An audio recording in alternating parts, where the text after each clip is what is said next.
Yeah, good evening, everyone. Yeah, welcome to our first in-season Zoom meeting. It is December 8th, just after 7 p.m. The audience that is intended are our first and our second year officials, otherwise known as our evaluation officials. We do have some veterans on, which is more than welcomed. But we're going to chat basketball for about the next hour.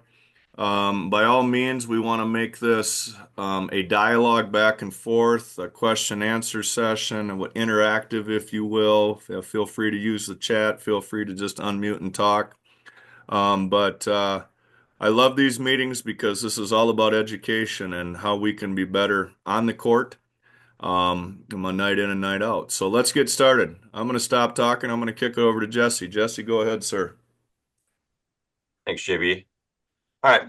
Yeah, we're only a couple weeks in, but we're off to a pretty good start to the season with the evaluations and new officials getting to work a bunch of games as their calendars have allowed. So we're in great shape there and have a decent amount of feedback that we'd like to share and just discuss. And then, definitely get any of your questions answered and provide any assistance we can for your future evaluation games or preparing in your first year to move on to eval games. So I have five things written down or five themes, but I think the first one that I want to bring up just because it's sort of been a thing that's popped up and something that I've seen a couple times in evaluation games is we know it's nerve-wracking. We know on some level it's a real challenge to watch you and think that people are watching you, um evaluating, looking at everything you do. It's to your benefit to just show up and just work. You're there, you've been around basketball, you know what fouls look like, you know what violations look like. We just need you to focus on that. Are we going to get to mechanics? Yep, we're going to work on that. Are we going to get to positioning? Absolutely, we're going to work through that as well. But just want to make sure everybody has that as a focus. You show up and just do your best, do your job. It's easier for me to say not to be nervous, and when I went through the program, I was, but just want to highlight that we're all there to help you. We're on the same team. We want the game to go well as well because that's kicking off our night for the varsity. Is setting the stage. The JV games helps us do that. So want to emphasize that as point number one. Show up, just officiate. Anybody have anything that they felt from that so far? Any comments from the veterans that are on? Okay. So noting that, getting into the specifics, these are all things. They're going to be great reminders for me and Jared and Rain as well. But when we get into the game, we're going to have our nerves up. We're going to be excited. The kids are fired up. And the first thing we want to do is take a deep breath and slow down. So we're going to be in a situation where we don't have to be in a hurry because once we hit our whistle, everything stops and we don't go on to the next thing, the shots, putting the ball in play, anything until we've had time to show what we've got.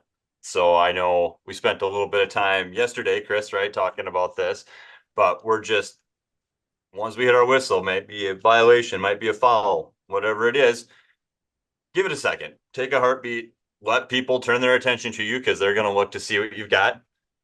Gives you a second to process. Do I want to award free throws? Was it on the floor? Was it just a violation? What was it?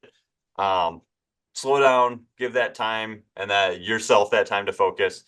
Let your partners see what you're gonna call. Let the rest of the folks in the gym see what you got, and then go with it. And you can go as slow as you can make it feel like you're taking 5 minutes, and you'll probably still just be on the edge of being just fast enough if you feel like you're going way too slow. So that's something that's shown up in the evaluations, something I've seen, and something I remind myself because when we get excited, sometimes it's like boom, boom, boom, we're gone, and that we get excited, but we want to slow it down. So that's not one for just the new officials. That's for all of us.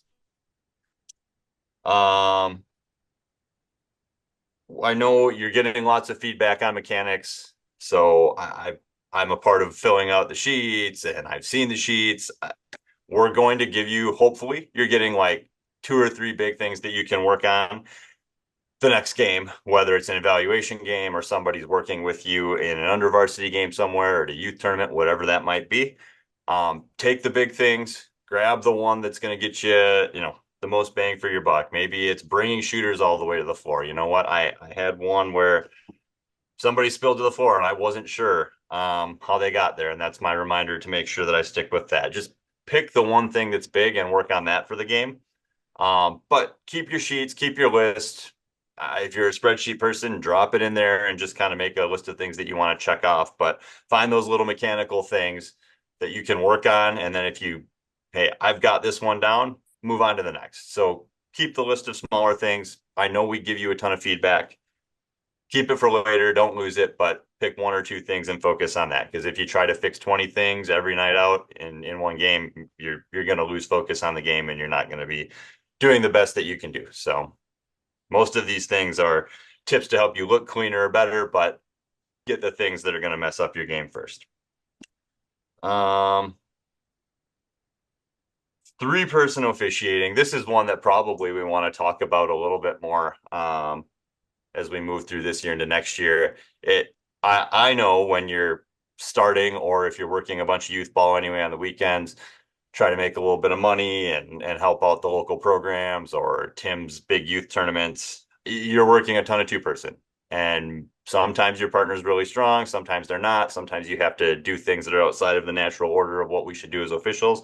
And so we're kind of seeing that bouncing back and forth between two and three is difficult, especially you might show up and your very first game with us is like your first or second three-person game that you've ever done, and everything's new.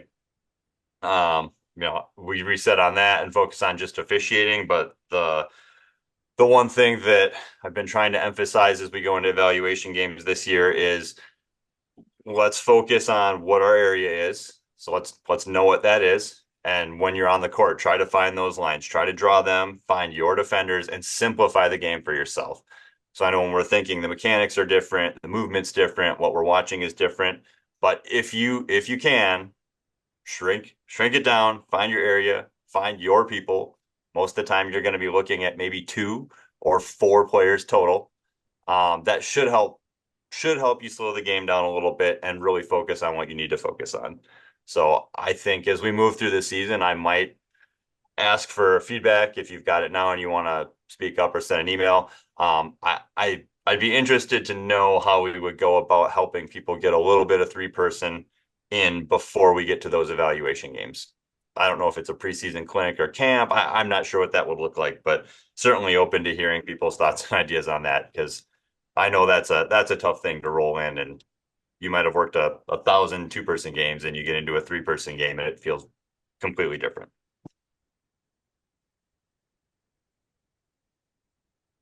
So sticking with that, I have these. This is point A on this one. So once again, knowing if we're working youth ball, sometimes you really have to help your partner out, or you've got someone that's not engaged because they're on game 15 for the weekend, and you need to ball watch and you need to see everything that's going on and try to help out. When you get into working weeknights, like working JV varsity games, ninth grade games, really love to see people get off the ball. Don't watch the ball. Go back to what I just said before. Find your area, find your people, and then we get into talking about off ball and dead ball. And just before everybody entered, uh, Jared and Eric and I were talking about how we've seen a lot more sportsmanship related challenges to start the year than I can ever remember.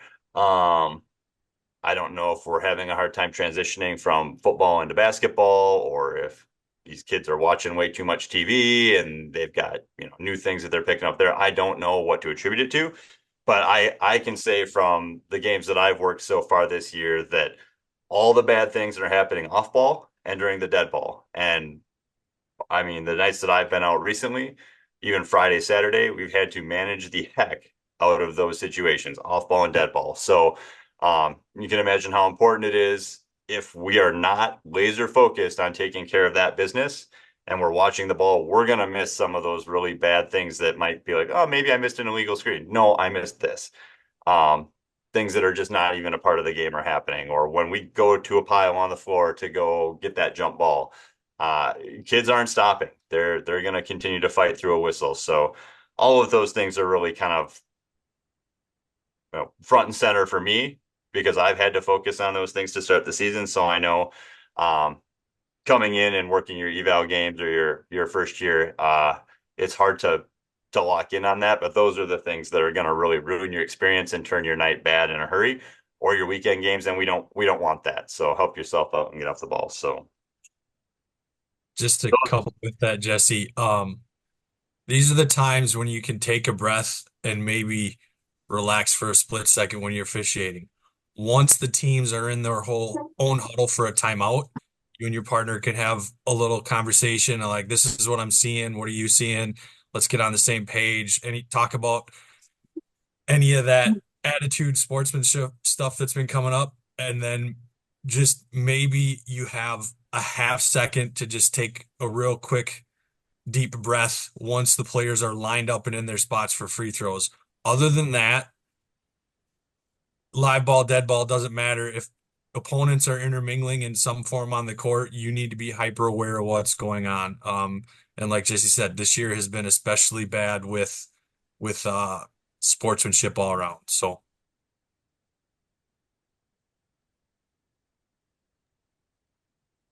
JB's For up. me, on the dead ball, off ball, the off ball officiating is huge. I mean, if you want to work varsity basketball, work what higher caliber varsity basketball, you need to be an excellent off ball official.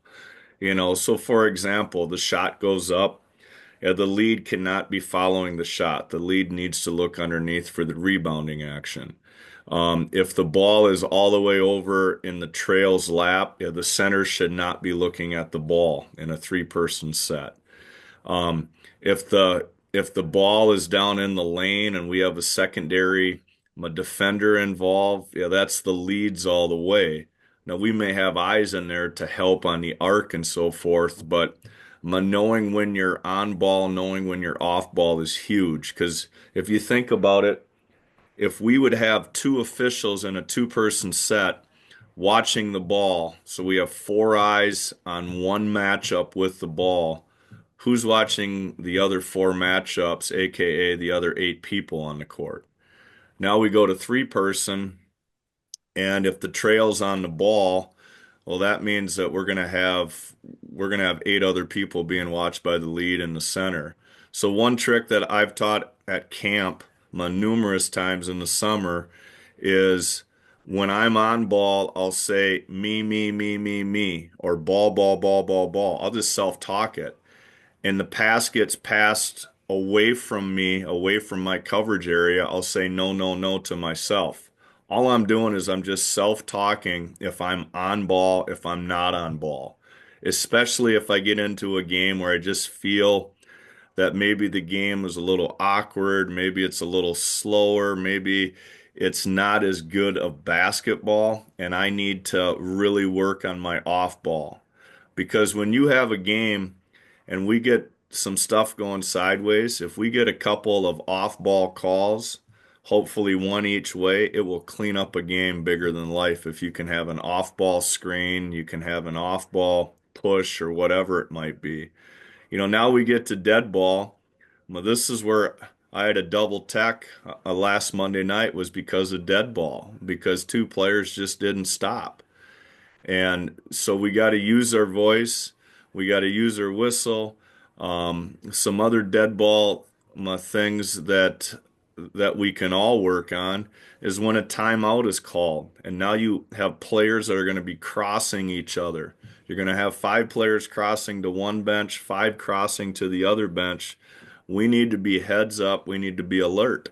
When they come out of the timeout, how do they come back to the court? How do they cross?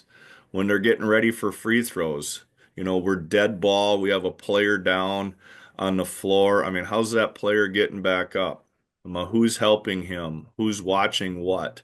So just all things to think about when you're working both off ball, dead ball. Jesse, back to you. Yeah, good stuff. Yeah, so that was, I mean, it's the end of my list of points. I think my last thing, especially for folks that are newer to us, and again, if it's your first year, work youth ball with some first years, it's fun. It's good. We're gonna work hard. We're gonna going to try to take care of you. We're going to try to help everybody get better, but we're in it together. And so then if you're first year, if you're in your eval year, or in your first couple of years of varsity, we're all in it together. So it's not like we roll into an evaluation game like, yep, that's the new guy, and we're gonna do this. That's not how it works. We're all on the same crew. We're in it together. We're gonna trust you, and then when you need help, we're gonna help. But don't feel don't feel like you have to go it alone. You do your absolute best, listen to the feedback, and we all get better together. So nothing more fun for any of us, at least in my opinion, when once you're involved with this program, to see people that started off and were learning and eager just really elevate, and all of a sudden you're working playoff games with them or whatever it is. It's awesome. So we want that for all of you. We want it to go well, and so you just have to let us know what you need from us on any given night. But show up, do your best, and just know that we've got you. So that was the end of my bullet point list, and my spiel about first and second year. Did we want to go into mechanics? Well, Yeah, open it up for questions, maybe. yeah, let's open it up for questions, and then I've got a couple things from mechanics I'd like to chat with. What kind of questions do you have?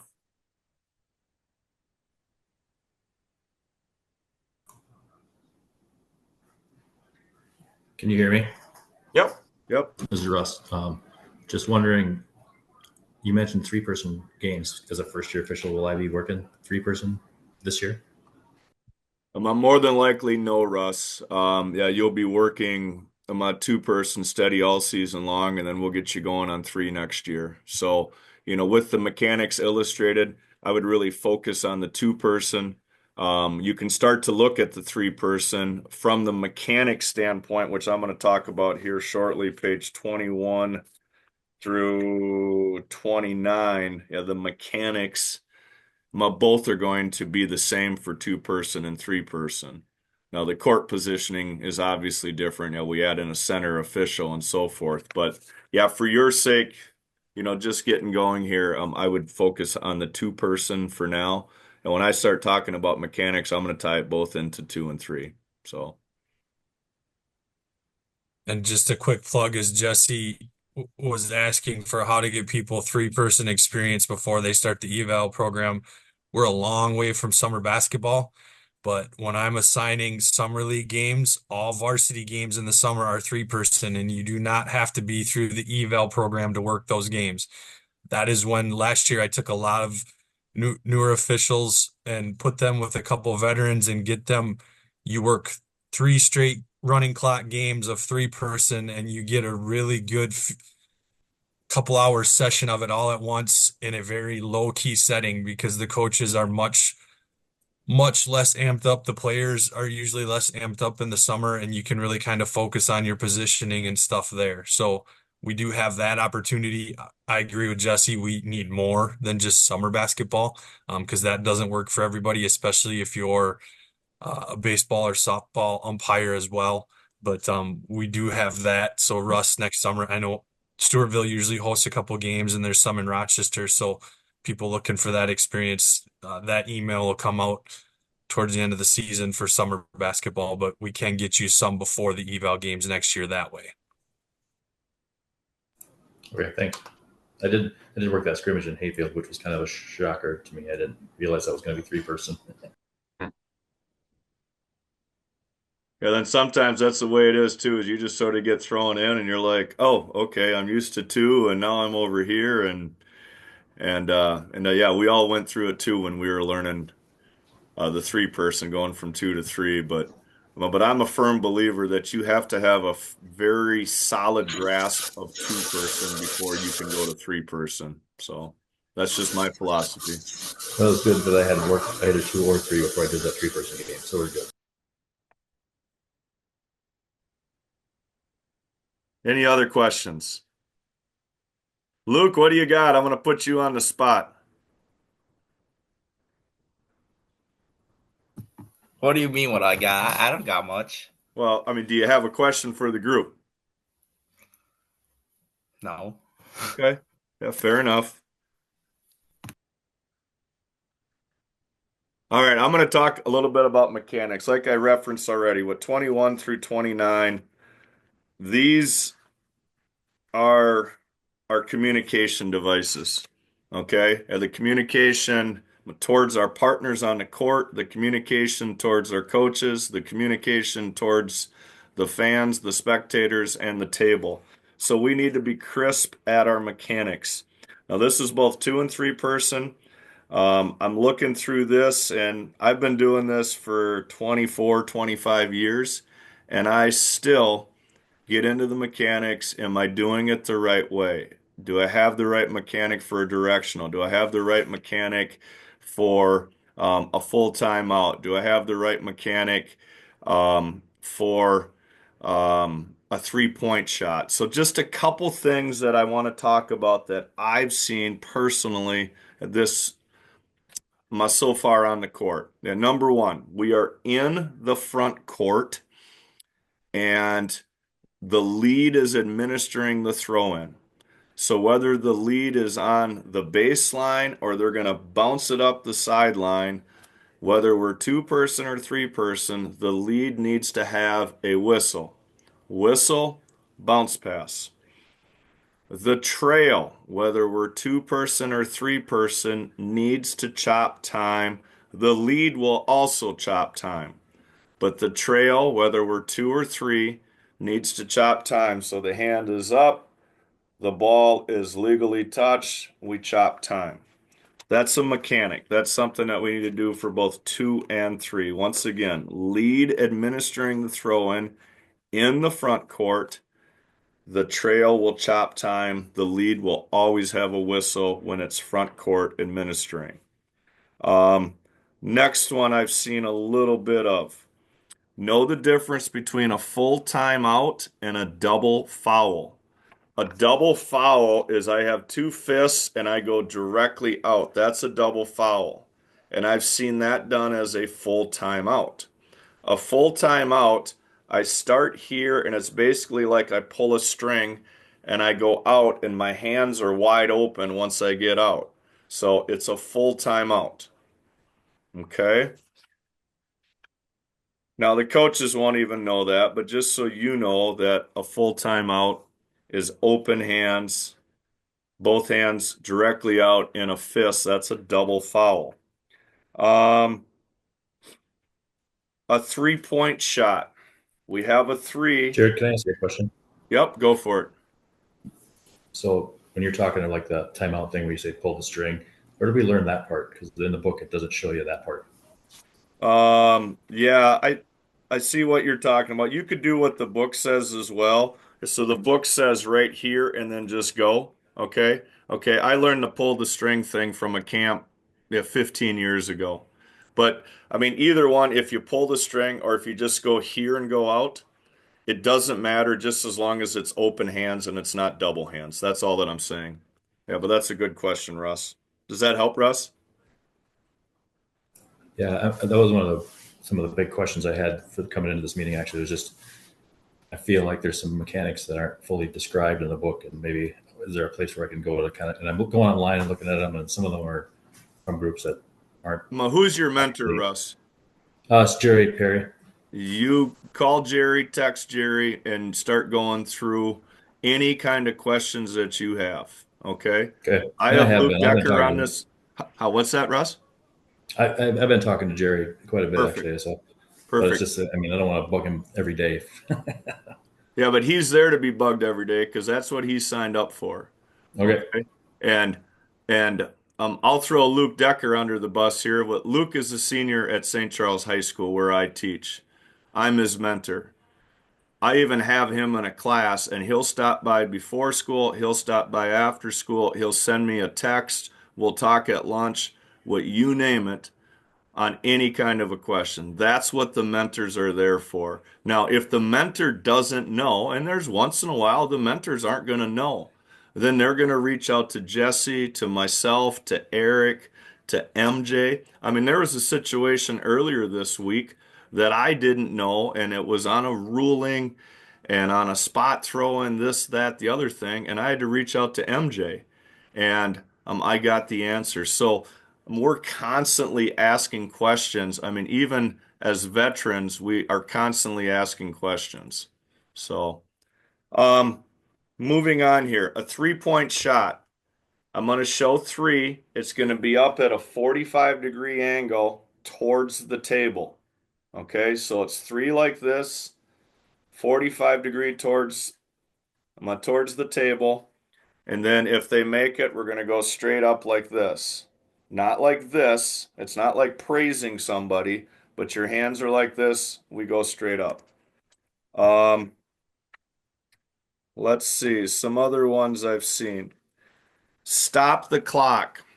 We're either going to stop the clock going straight up with an open hand, or we're going to stop the clock going straight up with a fist. So anytime you blow the whistle, it's going to be either open or a closed hand. And when you blow that whistle, I'm going to blow the whistle with an open hand. Now I'm going to spit the whistle because now I can use my voice. So if I'm going with the directional, I go up and I'm going to use the same hand to point. And when I point, if you see what I have here, I have my fingers are all together and my thumb is tucked. It's not like this. I'm not pointing and going like this. I'm going to tuck everything. So I go up and I point. I go up with my other hand and I point. What we don't want you to do, and we have some veterans, I've done it as well, is we go up, we stop, and then we point with the opposite hand. We don't want to do that. So you need to become fluid, trying to keep your shoulders towards the court, your body towards the court, to go with your right hand and with your left hand. And I'll add that another thing that I've learned, it's just another thing of slowing down. It helps, I mean, a lot. You know, the ball's going out of bounds or it is out of bounds. Take your time to raise your hand so you're not crossing your body. So it is the right hand. You know, you have time to think about it more than what you think. Just slow down. Excellent. Thanks, Luke. Even with that, too, there's times early in the game that I'll get confused. Okay, which way is white going? Well, if you did everything the correct way at the beginning of the game, white should be going opposite their bench in the first half. I sneak a quick look at the bench and then I point. Now I'm going to stop the clock and maybe I got to sneak a quick peek and then I come with the directional. I also use my voice on every single directional.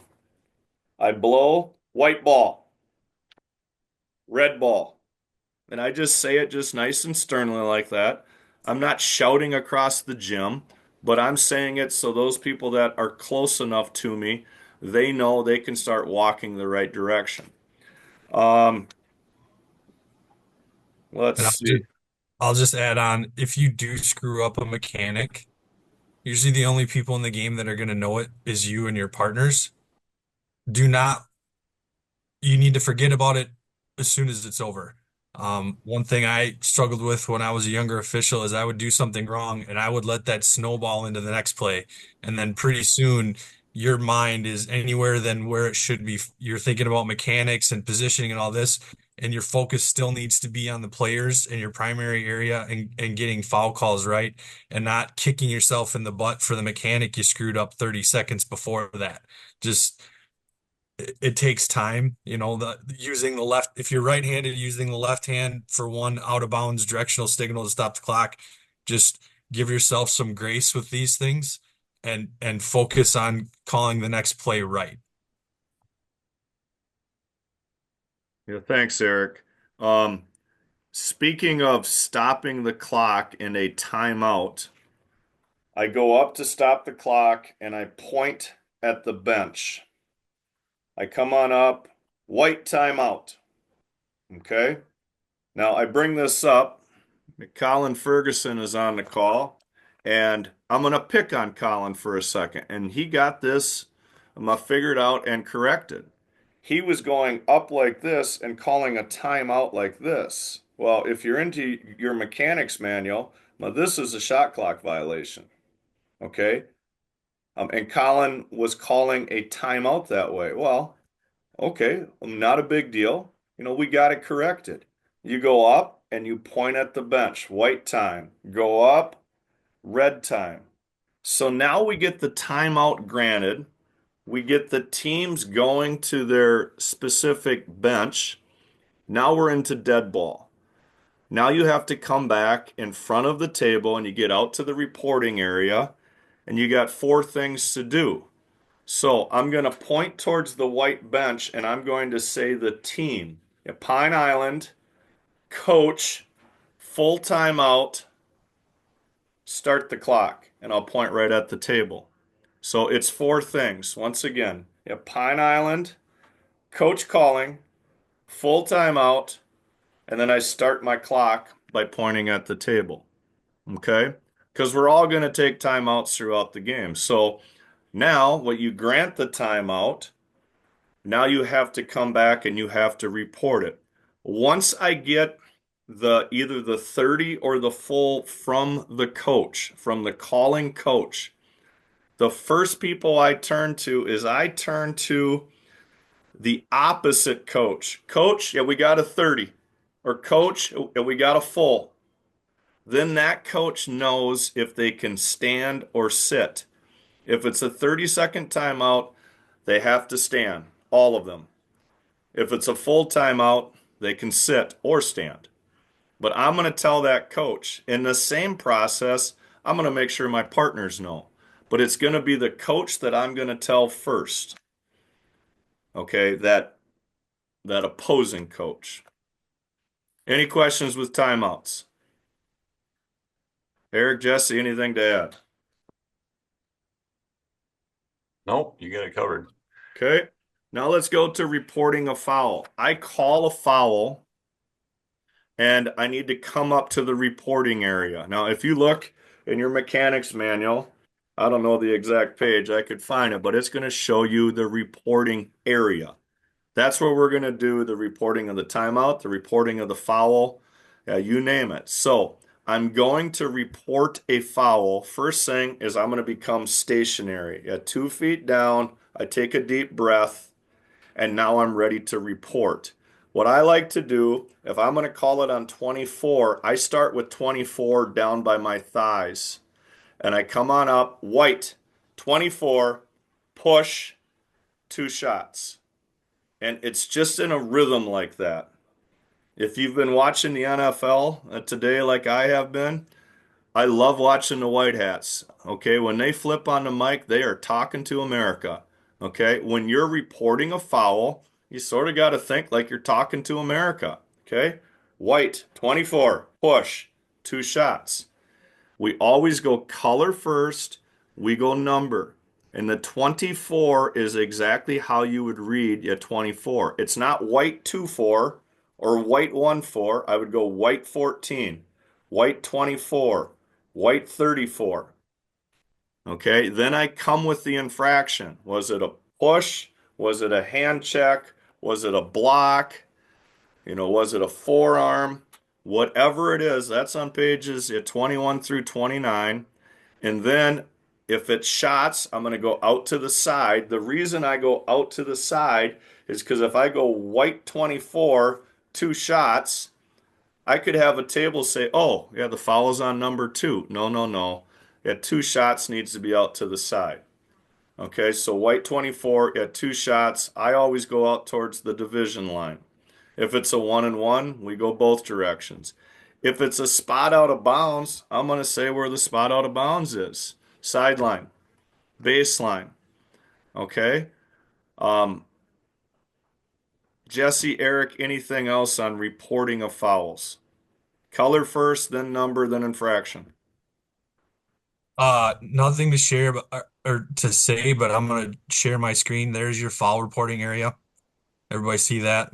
Yep. Um, and then right next to that is our throwing coverage. So there's your diagram. If you're not shooting free throws for your 4 spots, if the foul occurs in the shaded area, you're going to go to the baseline.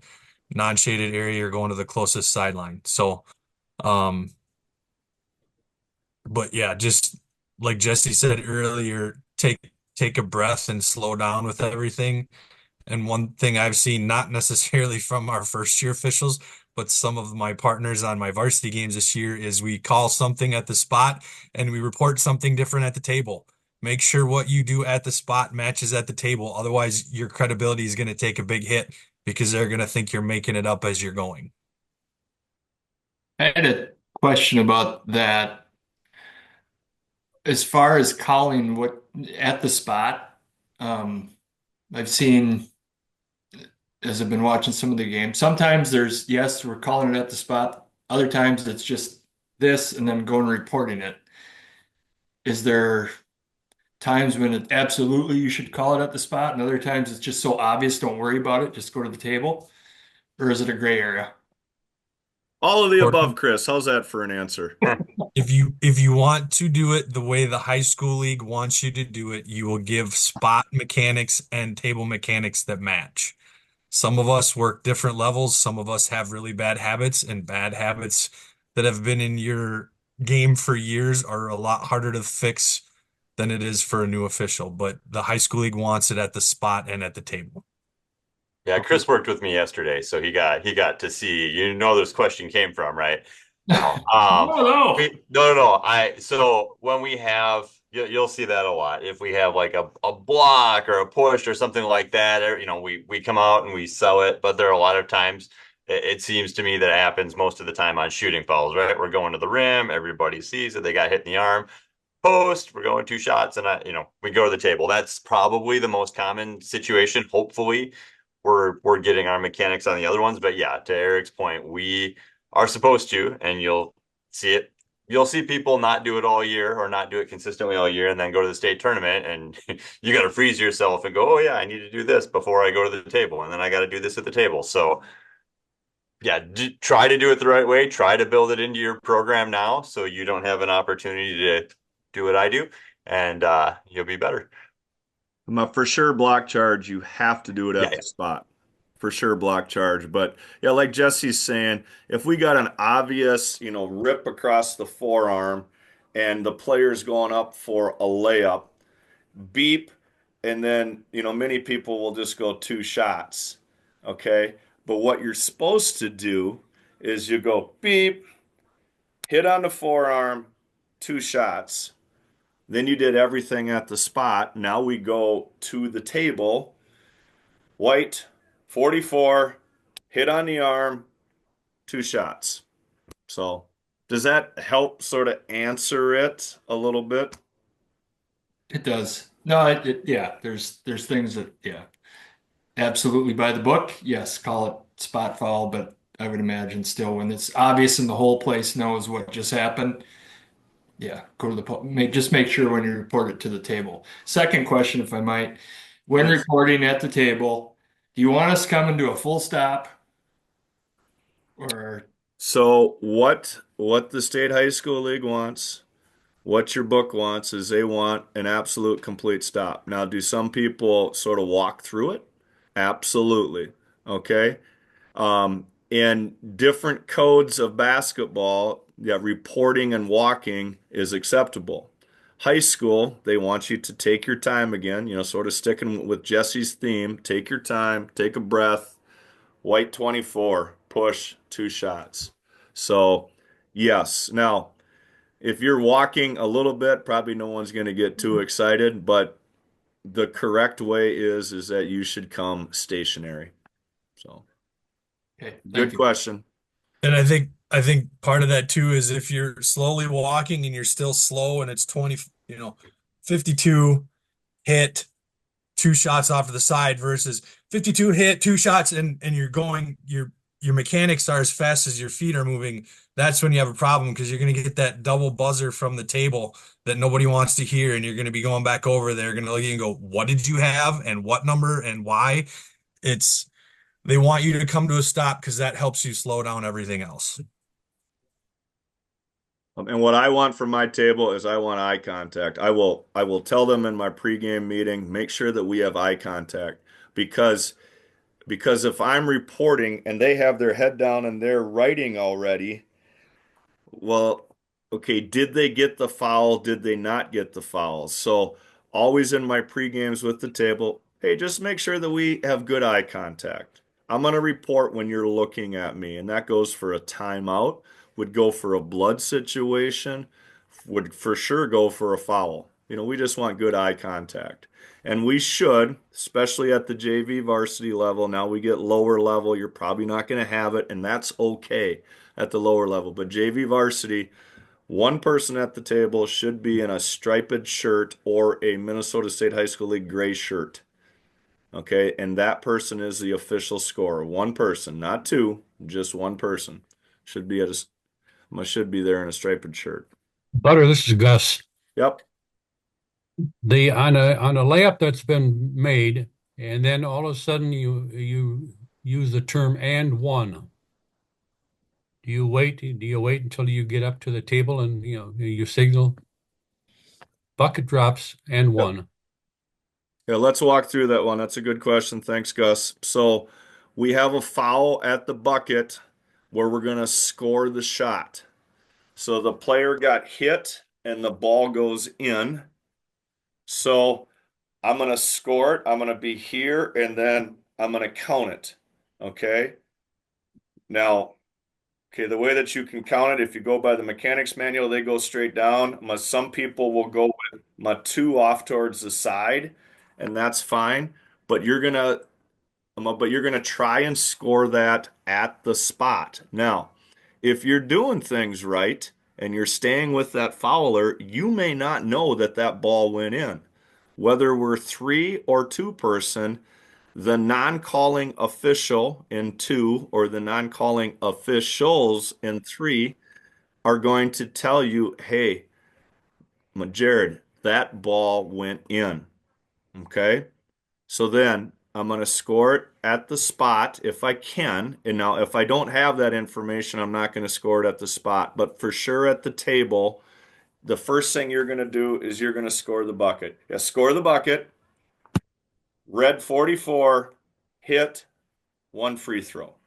So you would put the scoring of the bucket the very first thing and then come with red 44, red 24, whatever the case may be. And if you're one of the off officials, usually we're going to cross paths heading to the table with one of them. I'm going to say, if I didn't see you score it, I'm just going to say the basket went. I'm not going to tell you whether you're scoring it or not. I just want you to know that it went in and then you can score it because maybe something else is going on that wasn't super clear at the spot. So don't say, hey, count that basket. Just like, it went in. Let them know they have the information, then take care of the rest.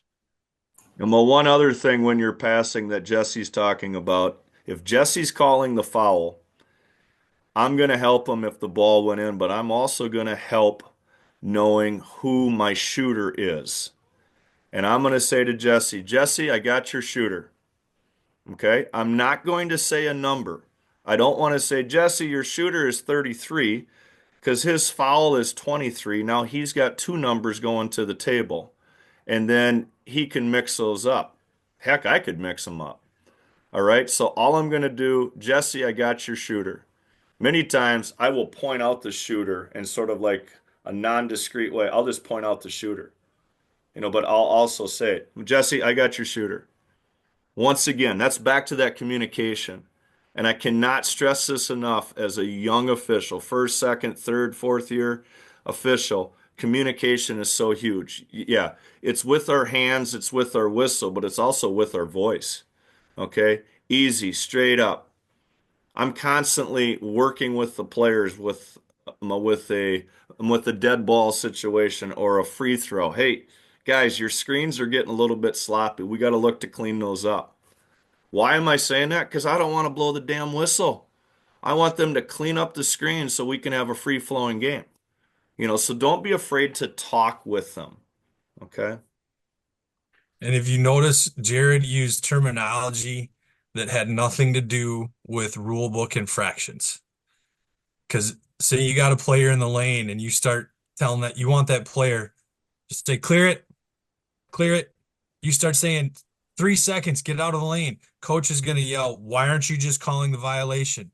If you say, get your hands off, why aren't you just calling the foul? Get legal, straight up. Get set for this, there's screens a little iffy. Get set, both hands, both of you clean it up. If it's post players, you use phrases that aren't going to get you in trouble if a coach can hear you too.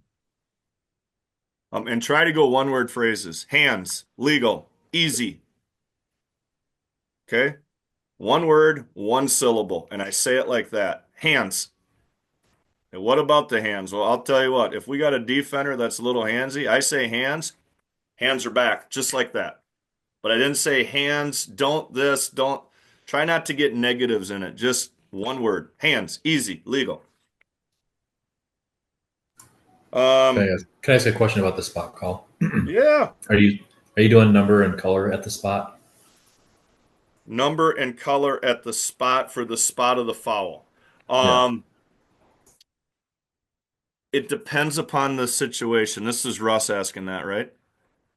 Yep. Yeah. It depends upon the situation. If it's in traffic, Russ, I'm going to say I'm a red 24 with a hit. Okay. If it's obvious, I might not say red 24. I might just go with this, 2 shots. But you can. And if that's going to help slow you down, by all means do that. I guess I was asking if the Minnesota State High School League wants the color and number at the spot because you weren't saying that during your examples. So, but I was just kind of thinking during the clinic in St. Charles, they were talking about make the call the same at the spot and the table. So I was Yep. just wondering if that's what they want. Yep. If you do that, that's fantastic. I'm telling you right now that not everyone's going to do it that way, but if you're going by the mechanics illustrated by the clinic that the State High School League put on, yes, you should. Yep. I don't the high school league I don't think requires you to say number at the spot, but I think what JB was referring to is you have two defensive players there and one of them does the puts their hands like what'd I do? You can say, hey, no, it was number 24. You were fine. It was your teammate that got the foul, but and I think the high school league at the clinic was just saying the foul, if you call a push or a hit at the spot, make sure that's what you report at the table when they want it same spot and table, is make sure you're giving the same signal of what type of foul you had. Don't call a hit at the spot and then go to the table and say block. Okay, that makes more sense because there's a lot I'm going through my head on the spot, and I'm start babbling. And the one thing, Russ, that I always tell my newer people is that if you don't know the mechanic for the spot or even for that matter at the table, use your voice. Hand check. I'm a red 24 hand check. And maybe I don't give the hand check, but then that's something that we look up at halftime, we look up after the game, and then we put that in our toolbox for next time. Because our voice can talk us through a lot of things. Because if we go back to the mechanics of this, I blow or I blow, now I spit the whistle. So the whistle is dangling down here. Now I can use my voice. So I'm gonna think about whistle control when I'm working with brand new people. I mean, I'm talking brand new that have never done basketball before. We spend a lot of time on whistle control and how you pop that whistle and get a sharp blast. And one thing that some people struggle on is putting their tongue on that whistle. So when I blow, I want to smack my tongue as well because that's going to give that sharp pierce. If I'm blowing my whistle and there's no tongue involved, it's just going to sort of it's not going to be that sharp pierce. But I go back to the whistle, I blow and I spit. Now I can talk. But Jesse, what else do we want to chat about here? We got about 10 minutes left. Should we More talk through some questions? positioning? Well, if you want, Jared, I have a clip of very, very well paced, very patient mechanics on an arc play so they can kind of see what the pace of reporting at the spot should be when you're making a tough call. Getting the fist up and all that. I have it queued up if you want to just take a look at what it looks like. Stop talking, show the clip. Let's go.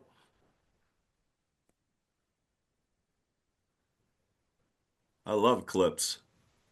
So this is from a couple years ago, but we're gonna have a defensive rebound if I can get it to play. or we were gonna have a clip.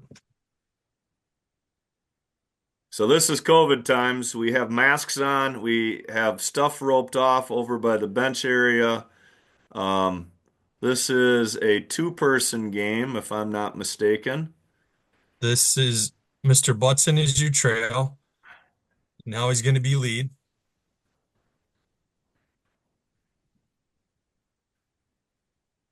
And let's just wind that back. It's awful jumpy. Okay, and that's probably my connection. But just take a look. He posts and he takes a couple seconds there before he starts in his spot mechanics. And that's kind of what Jesse was talking about at the beginning of this Zoom meeting. Um, he's got a foul, block, points at the arc, and then he doesn't run to the table. He stops, makes sure the players on the floor are good. Oh, this was a charge later. That's the next play. Is it coming through any better or is it still? Yeah, it's sort of jumpy. It's pretty But we've jumpy. got our cameras up as well, so I Okay. think they get the idea. Yeah, I tried. Sorry. Well, let's talk positioning just a little bit. What Austin's got a good question in the chat. Now I'm going to try and tie this into two-person as well. So, three-person. Our basic starting position in the half-court set for the center is free throw line extended.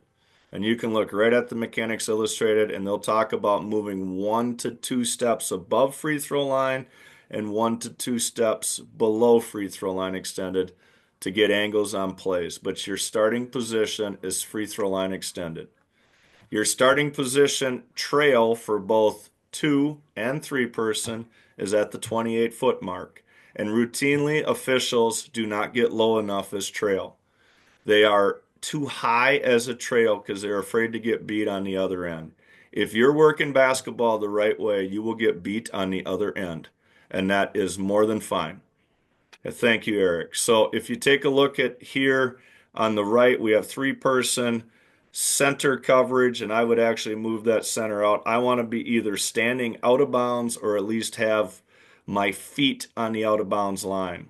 Because I've been caught where I'm on the floor, the ball hits me, I'm part of the floor, part of the game. It's still a live ball, but if I'm standing out of bounds and that ball would touch me, it's out of bounds.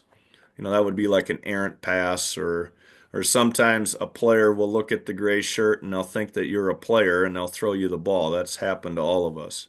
The trail, 28-foot mark, three-person, you're probably not on the court as much. In two-person, you're definitely on the court because now you're covering that entire red area. Um, and I'm always looking at, and I pointed this out to, I think it was Chris the other night. I worked with Chris on Tuesday at IOTA, is take a look if you're getting straight lined or not. And what I mean by that, if you're looking through the back and the butt of the dribbler, you're straight lined. Okay, so you need to position adjust and take 1 or 2 steps either to your right or to your left and get the angle on the play. So the angle on the play I want the offense and the defense, and I want to be able to look right between them. Because now I can rule on legal guarding position, I can rule on any kind of illegal contact, and it's also going to help me rule on a violation such as a double dribble, such as a travel. So think about whether you're working two or three person. As the out official, are you getting stacked? Are you getting straight lined? If you are, you need to move. You need to position adjust to see between the players. A shot goes up in either two or three person, the C and the T in three and the T in two, they need to close down, which means that we're going to take a step or two towards the baseline, towards the shooting baseline to engage ourselves with rebounding coverage. We're not going to bail out. If it's a long rebound and it flies down the court, you can officiate that play from behind. Okay, more times than not, it's going to either be a layup, it's going to be a block shot, or the ball's going to go out of bounds. If they get hit and they get hit good, well, you can blow that from behind the play. It's more than fine. I do it all the time. Okay, so stay engaged with rebounding because the worst thing that we can have, whether it's 2 or 3 person, is a shot goes up and everyone's leaving the party. And the only person there is the lead to officiate everything. If we take a look at our out of bounds coverage here, so let's go with the 3 person first. Your lead is going to have the baseline. Okay? So what Eric's going to probably get his cursor over there on the 3 person. They're going to have that line all the way across. Now we get a ball that goes out over there where the cursor is right now. The lead may need some help from the center, and that's okay, but the lead needs to blow the line because it's the lead's line. If I blow and if I don't know, I just go up, I stop the clock, and I start walking right towards my C, and I'll say help. And if my C has it, boom, they point. Okay? The center is going to have their sideline. That's the center. They're going to have it all the way down the court. The trail is going to have their sideline. They're going to have the 10-second line, and they're going to have the far end line. Now, the center might be able to provide a little support for the 10-second line, especially if we get a tip ball over in that green area at the 10-second line right there. The center may provide some support there. We go to 2 person. The lead is going to have their baseline, end line, if you will, and their entire sideline. The trail is going to have their entire sideline, the division line, and the far end line. That's going to be the trail. So think about this. You wouldn't want me to blow your line, and I don't want you to blow my line. Ball goes out, and if I don't know, it's my line. I need to blow my line, go straight up, and then ask for help. I'm going to come walking right towards my partner that I think should have some information. Eric, help me out. I didn't see it. Okay. Now, if you both didn't see it and the players aren't giving you any clues, then we got to come with the jump ball. That's extremely rare. Most of the time, you can take a look at the players, and the players are either staying engaged on the front court or they're walking down the court because they know. Okay. They know who to tip the ball out of play. Real, real quick in the chat, Russ had a question about if the ball stays live. If the official is on the court in the playing area and the ball hits them, the ball stays live. If any part of the official is touching out of bounds and the ball hits them, then the ball is out of bounds. It's the same situation for an official as if it touched a player. If part of the player's out of bounds, the ball's out of bounds. If the player's in bounds and it hits them, it stays live. So I hope that answers for you. Yeah, I got hit in a small court situation. I didn't blow it dead, but I just wanted to make sure that was the right call. Yeah, that's going to happen too when you get in a smaller court, especially at a lower level game. I mean, it can happen. I mean, it can happen to veterans of 30 years too. It can happen. So, other questions?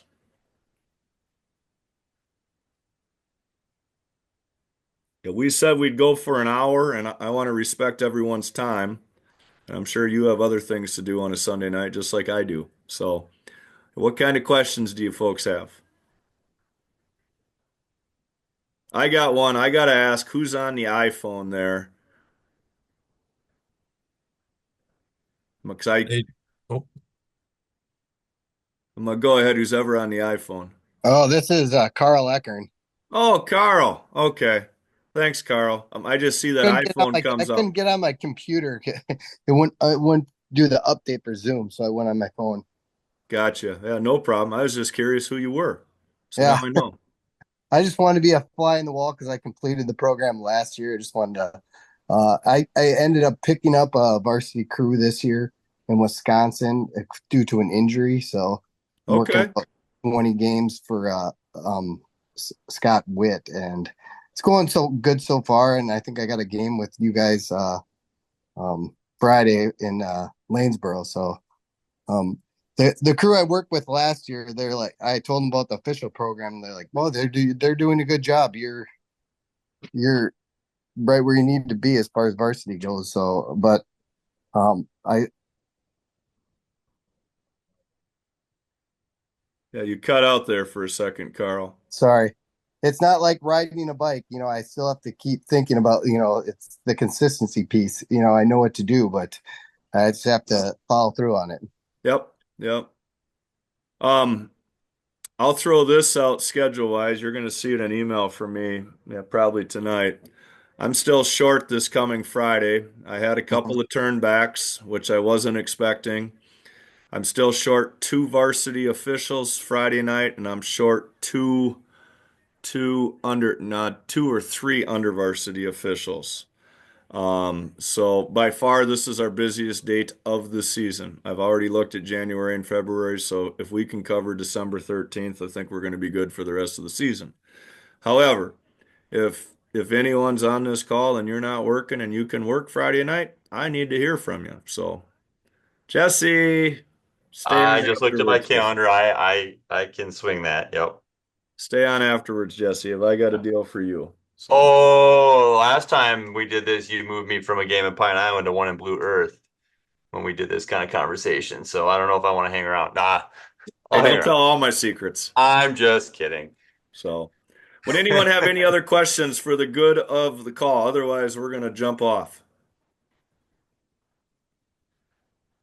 All right. So, I encourage everyone to keep using your mentors.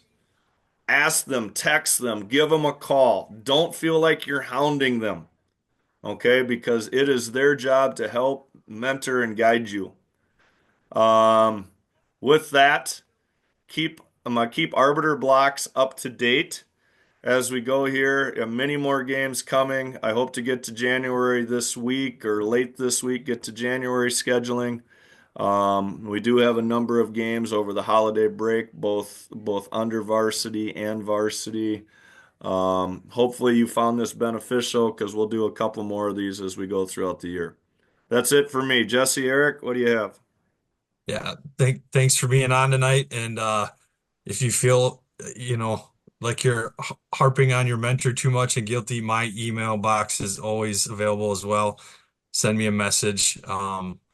If you and your mentor are unsure, as a charter clinician, that's kind of my role too to help with those things. So feel free to reach out. Jesse? Yep.